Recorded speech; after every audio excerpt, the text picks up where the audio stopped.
ভাইভাব সূর্যবংশী একটা 15 বছরের খেলোয়াড় কিভাবে পুরো আইপিএলকে মানে একদম চমকে দিচ্ছে এবং আইপিএল মাতাচ্ছে, এটাই পুরো বিশ্বকে কিন্তু অবাক করছে।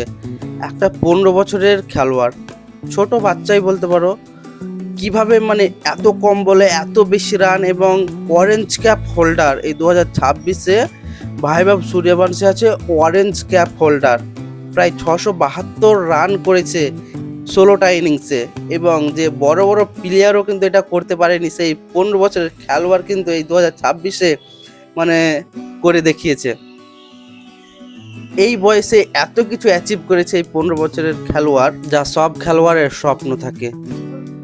এই ভাইভাব সূর্যবংশীর জন্য একটু খারাপ লাগছে, কারণ শেষ কয়েকটা ম্যাচ সে যে আউটগুলো হয়েছে 96, 97, 94 এইরকম রান করে সে আউট হয়েছে, সেঞ্চুরি পায়নি।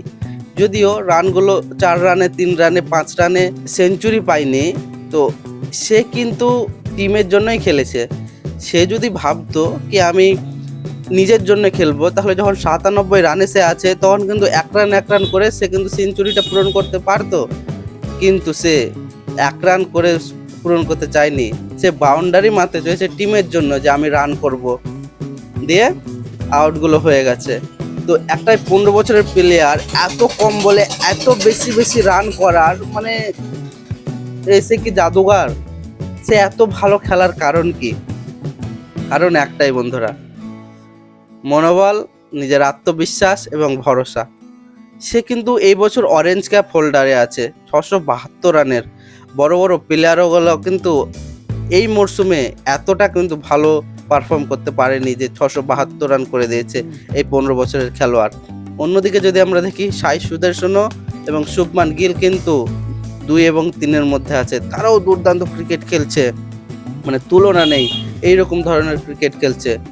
তো আমি এই পার্টিকুলারলি ভাইভাব সূর্যবংশীর জন্য বলতে চাই, সে কিন্তু ইন্ডিয়া টিমে চান্স পাওয়ার যোগ্য হয়ে উঠেছে। কারণ এই রকম পারফর্ম করেও যদি তুমি টিমে চান্স না পাও, ইন্ডিয়ান টিমে চান্স না পাও, তাহলে আর কীরকম পারফর্ম করলে তুমি চান্স পাবে? অবশ্যই বন্ধুরা, ভাইভাব সূর্যবংশী এর পরবর্তী যে টি20 ম্যাচগুলো আছে, আমি আশাবাদী যে সে সিলেক্ট হয়ে যাবে এবং টি20 ইন্ডিয়ার দিক থেকে খেলবে। এবং দুর্দান্ত, আমি জানি এই প্লেয়ার যে ফ্লপ হবে এইরকম হবে না। 5টা ম্যাচের মধ্যে 3টে ফ্লপ, 2টো ফ্লপ হতেই পারে, কিন্তু দুটো যেই 3টে ম্যাচ খেলবে একবারে গোটা পৃথিবীকে দেখিয়ে দিবে, হ্যাঁ, ব্যাটিং করতে হলে এই রকম করো। তো সূর্যবংশীর জন্য শুভকামনা, এবং সে আরও ভালো খেলুক এবং এগিয়ে যাক, তার ক্যারিয়ার লম্বা হোক। ভিডিওটা এই পর্যন্তই। ভালো লাগলে একটা সাবস্ক্রাইব, একটা লাইক অবশ্যই করে যাও। দেখা হচ্ছে নেক্সট ভিডিওতে।